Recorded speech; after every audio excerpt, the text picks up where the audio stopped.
Le directeur du musée Le Chaffaut de Persée, Jean-Louis Lebreu, a fait un ouvrage pour présenter la vie et l'œuvre d'Alberto Tommi, un peintre de Persée. Jean-Denis Laperrière est allé à sa rencontre pour qu'il nous le présente. Donc, bonjour, Monsieur Lebreu. Bonjour, Monsieur Laperrière. Vous allez bien? Très bien, merci. Donc, vous avez fait, je crois que ça fait 9 ans de ça, que vous avez fait ce document, cet ouvrage-là sur l'œuvre et la vie d'Alberto Tommi. Donc, avant de parler un peu de son contenu, on va parler un peu de la démarche que vous avez faite, parce que il y a du stock là-dedans. Là. Il y a quand même toutes les œuvres, il y a il y a même un acte de décès, donc beaucoup de documentation. Donc, comment vous vous êtes procédé pour pouvoir collecter toutes ces informations-là? C'est, comme vous le dites si bien, c'est un catalogue que j'ai conçu, c'est le cas de le dire, pour l'exposition consacrée à Alberto Tommi en 2013. Sachant qu'il n'y avait aucun document qui existait sur l'œuvre de ce peintre d'origine italienne qui est arrivé à Persée au début des années 50 et qui, quand on voit l'œuvre, les œuvres, on se dit mais c'est incroyable, la qualité, le regard en fait qu'il a porté sur... Alors je me suis dit, on ne peut pas laisser ça passer. Alors, en préparation de cette organisation, je me suis dit, eh bien, pourquoi est-ce que tu n'essaierais pas d'aller en Italie, là où il a vécu, en Toscane, et particulièrement dans son petit village d'Empoli, où il est né.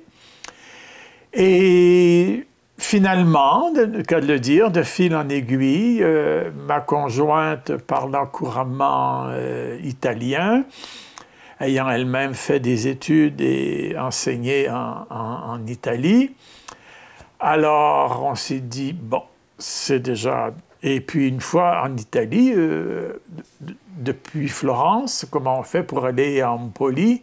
Alors on a demandé à une amie qui habite Paris, qui est venue avec nous. Et puis là, à Florence, on a loué une voiture. On est parti à Empoli faire les premières démarches. Et avec beaucoup de chance, tout s'est très bien passé. Alors évidemment, il fallait commencer, comme vous avez dit, par le début, c'est-à-dire l'acte de naissance.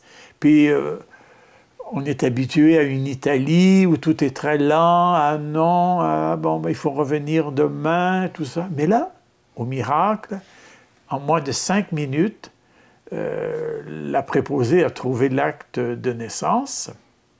Et puis, on a voulu donc avoir aussi le certificat, en fait, de mariage.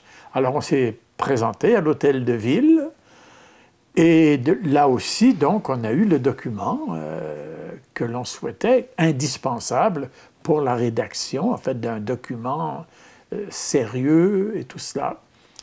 Et on s'est promené un peu à travers le petit village d'Empoli, enfin une petite ville très belle d'ailleurs. Dans le catalogue, il y a 1 ou 2 photos. Et comme tout a très bien fonctionné, on a eu un peu plus de temps de libre que prévu. Alors on s'est promené autour du village d'Empoli pour prendre, disons, l'ambiance de la Toscane et tout ça, qui est une région exceptionnelle. Alors il y a 1 ou 2 photos également de cette région.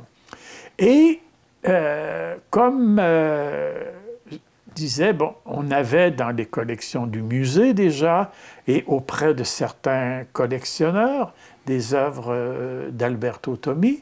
Donc on a voulu mettre l'accent sur les œuvres qu'il a réalisées depuis son arrivée ici au Québec jusqu'à son décès en 1959. Donc beaucoup d'œuvres beaucoup de sujets portent sur des thèmes de Persée et de la région. Mais également, on en pourra en reparler, Tommy aussi est allé au Mexique et tout ça. Et si Tommy est arrivé au Québec, c'est que à Florence, il a rencontré l'artiste québécoise d'origine gaspésienne, Suzanne Guittet, qui était partie là faire des études en sculpture et tout ça. Alors ils se sont rencontrés, ils se sont connus, ils se sont appréciés, puis hop là, ils se sont mariés là-bas, d'où le certificat de mariage que l'on a. Pour en terminer avec la question des certificats, nous avons également un certificat d'inhumation d'Alberto Tommy ici à Percé, mais nous n'avons pas de certificat de décès, ce qui est assez incompréhensible, puisque en 1959, à Percé, il y a toujours un médecin qui devait venir vérifier pourquoi telle ou telle personne était décédée. Est-ce que c'était un accident, une maladie, et tout ça. Alors il y a, sans aucune certitude, mais il y a au moins une rumeur qui dit que, bon, il serait décédé d'un arrêt cardiaque. C'est la version la plus officielle de la rumeur. Est-ce qu'il y a quelque chose qui peut expliquer comment ça, on n'a pas le certificat de décès? C'est ça. Il n'y a pas eu de médecin. OK, c'est vraiment à cause de ça. Pas de médecin, donc on ne peut pas... On ne peut pas avoir de certificat de décès. Ce qui ne nous rassure, ne nous dit rien non plus sur le véritable motif de son décès. Donc, ça c'est... Les gens ont conservé, oui, cette rumeur qu'il serait mort d'un accident cardiaque et tout. D'autres disent, bon, c'est plutôt tel autre truc. Bon, il serait mort, la famille aurait voulu, disons, s'en débarrasser. Mais ça, comme je vous dis, ça fait partie des rumeurs. On n'a aucune preuve compte tenu du fait qu'il n'y a pas de certificat de décès. Alors on peut spéculer, on peut avancer ceci, on peut avancer cela. Et les témoins de son décès aujourd'hui sont plutôt rares, hein, parce que c'était quand même en 1959. Donc ceux qui l'ont connu, je pense entre autres au sculpteur Jacques Chapdelaine, qui est originaire de la Gaspésie, de Grande-Vallée, qui est un ami de la famille, confirme lui aussi que Alberto serait décédé d'un accident cardiaque. Donc, faute de preuves, on s'en tient effectivement à cette raison de son décès. Donc, il est décédé très, très jeune. Donc, pour ce qui est de la vie de Tommy, vous avez été jusqu'à faire un beau voyage en Italie pour pouvoir recueillir tout ça. Pour ce qui est parce qu'on a quand même la très grande majorité de ses œuvres représentées dans le recueil. Pour trouver tout ça, oui, vous en avez au musée Chaffault, mais pour les autres, c'est de la collaboration avec d'autres directeurs de musées ou des collectionneurs? Beaucoup de collectionneurs privés, beaucoup de collectionneurs, d'amateurs d'art, enfin, qui connaissaient l'œuvre d'Alberto Tommy. Et j'ai voulu effectivement, à la mesure des moyens financiers dont je disposais à l'époque pour faire le catalogue, il n'a pas coûté très très cher au ministère de la Culture et des Communications. Alors, donc nous sommes partis là-bas, donc connaissant ce qu'il avait réalisé ici, il y en avait donc dans la collection des œuvres qui appartenaient à Suzanne Guittet et qu'elle présentait au Centre d'art de Percé, quand le Centre d'art existait encore. Il y a eu des collections privées qui, ayant appris que, on faisait, le Chaffault faisait un catalogue qui lui était consacré. Ben, nous ont dit, nous, on en a une. Ben, si vous voulez, on accepte de vous la prêter pour compléter, en fait, le contenu de votre catalogue. Alors, de fil en aiguille, c'est pour ça qu'on a des œuvres qui ont été réalisées de rares œuvres qui ont été réalisées en Italie, mais la plupart des œuvres présentes ont été réalisées au Québec et particulièrement en Gaspésie et dans la région de Percé. Vous avez mis combien de temps à bâtir cet ouvrage-là? Ce fut, oui, un long travail dans le sens où je me suis dit, bon, c'est très bien, mais ce serait, si je pouvais m'entourer de collaborateurs, enfin, capables d'écrire, enfin, sur l'œuvre d'Alberto Tommi. Alors, quand on demande à un critique d'art d'écrire un texte, on lui demande le lundi, mais on sait très bien qu'on ne l'aura pas le vendredi. Donc, il faut compter quelques mois pour lui laisser le temps. Mais je me souviens très, très bien d'avoir été conseillé par Bernard Lévy, qui était l'ancien directeur du magazine Vie des Arts, qui m'a dit, je connais Jacques-Bernard Roumanès, qui est critique d'art, mais qui actuellement est en France. Alors, dès qu'il va rentrer, je vais lui en parler. Et Jacques-Bernard, qui connaissait, a accepté tout de suite d'écrire, en fait, un texte sur Alberto Tommi, qui est le texte majeur, en fait, du catalogue. Et personnellement, j'ai tenu à écrire sur chacune des œuvres qui sont présentes dans le catalogue. Déjà, constituer une biographie, c'était pas évident pour savoir en quelle année il était là, en quelle année il a fait ceci, où il était. Et puis, Jacques, le sculpteur, a également collaboré.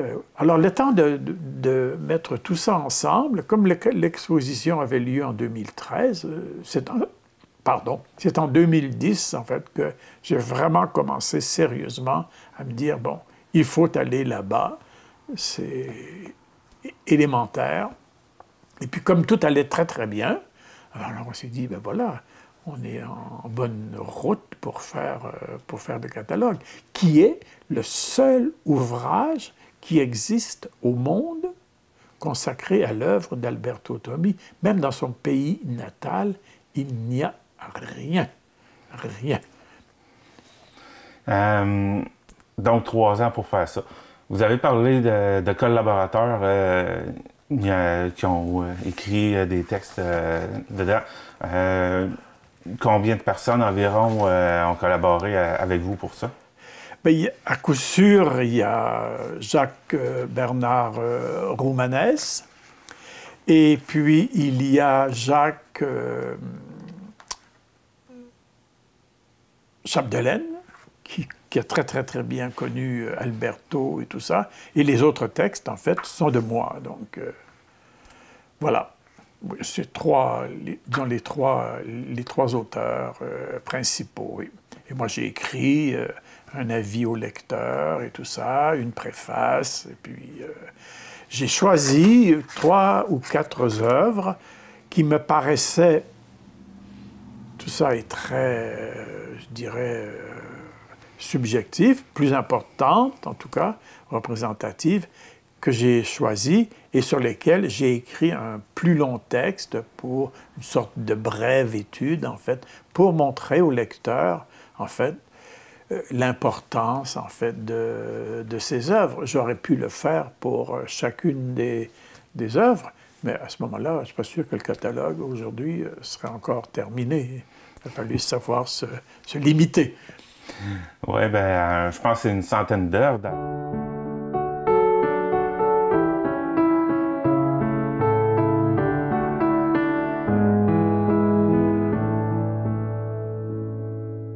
Dans le fond, il était capable de reproduire le style du peintre, dans le fond, pour faire croire que ce serait le peintre, dans le fond, qui a fait ça. Ah oui, oui, tout à fait, tout à fait. Il faut dire qu'il avait une formation académique étant à Florence, où effectivement, les élèves des Beaux-Arts avaient, parmi les exercices à faire, copier, reproduire des sculptures des 17e, 16e, 17e siècle, mais aussi des peintures de ces époques-là.